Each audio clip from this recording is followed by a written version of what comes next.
सनितपुर आरो बिश्वनाथनि इउबिपिअआ रायजोनि गोसोखौ संदाननो हाग्रा आफाद जाखो।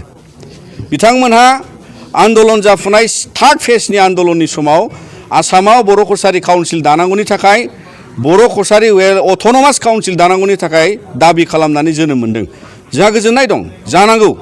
नाथाय सनितपुर बिश्वनाथनि बै समाव रायजोफ्रा खिन्थु बड'लेण्ड सोमावसारनायाव मानगोनां प्रमद बर' बिथांनि दैदेननायाव रानथाब खुनथाब जों बयबो राजा लामा रेल लामा सुबुंगौमा जोङो बाहाय बाहागो लाबोदों। दा बिनि थाखायनो नोंथांमोना बे रायजोनि गोसोफोरखौ लानानै बेबादि बिजिरनाङा।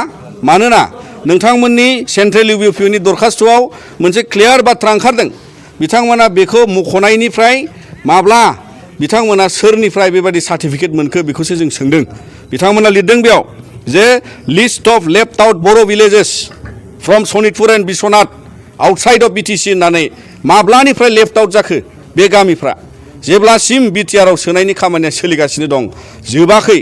आरो बे समसिमाव नोंथांमोना बेबादि माखासे खैसारनि बाथ्रा बुंनानै दिनै जोंनि बाव रायजो जानाय जोंनि बे पलिटिकेल इन्टेन्टआ आलादा रायजोआव फैनांगौनि थाखाय जोङो जि मोनथ'यै दिथाखौ दा बिटिआर एबा सिक्स सिडुलाव हाबनांगौनि लाहार फाहार खालामदों बेखौ नोंथांमोना मान सन्मान होखारे नोंथांमोननि बाथ्राफोरखौ बोखांना लाफिननांगौ।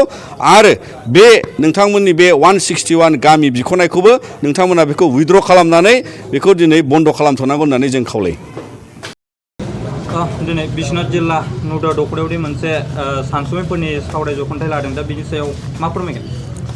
दिनै बिश्वनाथ जिल्ला दुलाराय बर' फरायसा आफादनि बानजायनायाव जोङो बावहाय गोबां जोंनि आगुनि दैदेनगिरि बिथांमोन आरो सानसुमै बिथांमोनहा बाहागो लादों आरो गुबुन गुबुन आफादनिफ्रायबो बेयाव बिथांमोनहा बाहागो लाफैदों।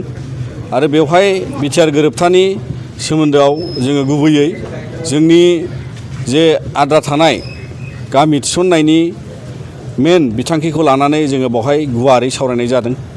मानोना जों मिथिगौ बिटिआर गोरोबथा जानायनि उनाव बे सनितपुर आरो बिश्वनाथआव थानाय गासै बर' रायजोआ जोङो बिटिआर गोरोबथाजों बड'लेण्डनि सिमायाव गोग्लैनो मोनसिगोन हाबनो मोनसिगोन। आरो बिनिखौ लानानै जोंनि बेनि रायजोफ्रा जों बयबो रंजाखांदों।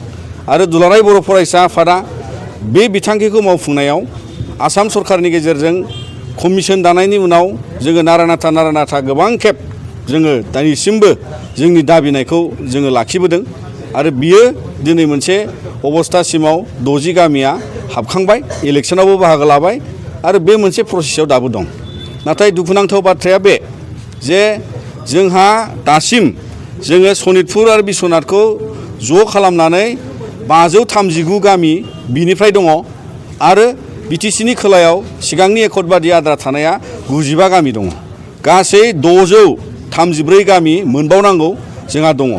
नाथाय बिनि गेजेराव दिनै जि बिश्वनाथनि बेवहाय जोंहा जि सावरायनायाव लादों बेवहाय मोनसे बाथ्राया जोबोद रोखा जे बे हालामनि दासिम 534 मुंख्लं जानायनि उनाव थांनानै थानाय बर' फिसाफ्रा बड'लेण्ड रायजोनि थाखायसो आन्दलन खालामदों।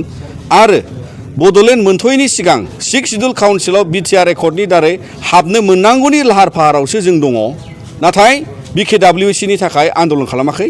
आरो बिनि थाखायनो बियो जोबोद रोखा दुलाराय बर' फरायसा आफादाबो जोङो दाखालि 29 जुलाइआव जि इउबिपिअनि एप्लिकेसनजों 161 सनितपुर बिश्वनाथनि गामिखौ बिकेडब्लिउसिआव सोसननो नागिरनायनि जे राहा लानाय बेखौ जोंनि दिनैनि सावरायनायनि गेजेरजोंबो बिश्वनाथआवबो बेखौ 100% हेंथा खालामो। आरो बिथांमोनहा बेखौ बोखांना लाफिननांगौनि थाखाय दिनै बे बिश्वनाथ हालामनि जानानै दुलाराय बर' फरायसा आफादाबो जों गोख्रों रावजों खावलायो जाहाथे बिथांमोना बेखौ बोखांना लाफिननांगौ।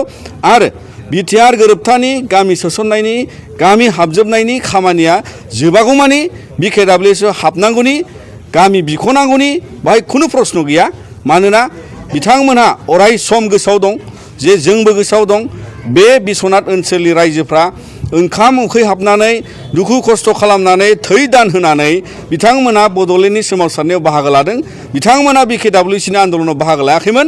आरो बिनि थाखायनो बे हान्थिनाय समाव जांख्रिथायारि गोसोजों दावबायबोनाय थांनानै थानाय बर' फिसाफोरनि बिस्वनाथ आरो सनितपुरनि थाखाय बिथांमोना मान सन्मानखौ लाखिनानै मान सन्मानखौ दिथा खालामनानै बड'लेण्डनि इयुननि सिमांखौ दिथा खालामनानै बिटिआरआव हाबनांगौनि थाखाय बिथांमोनहा दिनै बे थिरांथाखौ UBPआ बेखौ उइथड्र खालामनांगौ आरो बर' माहारिनि मोजांनि थाखाय इयुननि खौसेथिखौ नोजोर बोनानै जाहाथे बेयाव जेबो गुलाय गुजायनि राजखान्थि खालामा जोङो बेखौ खावलायगोन आरो बिनिफ्राय जोंनि बेवहाय गासै बर' रायजोआव अराय सांग्राङैनो दङ आरो बेबादिनो बयबो सानसुमै मेलेमजिबि बिथांमोनहाबो सांग्राङैनो दङ आरो बिनि थाखायनो बिथांमोना बेबादि राजखान्थियारि कौशलनिफ्राय राजखान्थियारि बेबादि गुलाय गुजाय थासारि एबा डिभाइड एन्ड रुल पलिटिक्सनि भिक्टिमाइज जानो नाङा जोंखौ भिक्टिमाइज खालामनो नाङा आरो बिनि थाखायनो बिथांमोना बिनिफ्राय गोजानाव थानांगौ मानोना बड'फा उपेन्द्रनाथ ब्रह्मआ आन्दलन खालामजेननायनिफ्राय बेयावबो हान्थिफैनानै मोनफ्रोमबो बर' ओनसोलाव हान्थिनानै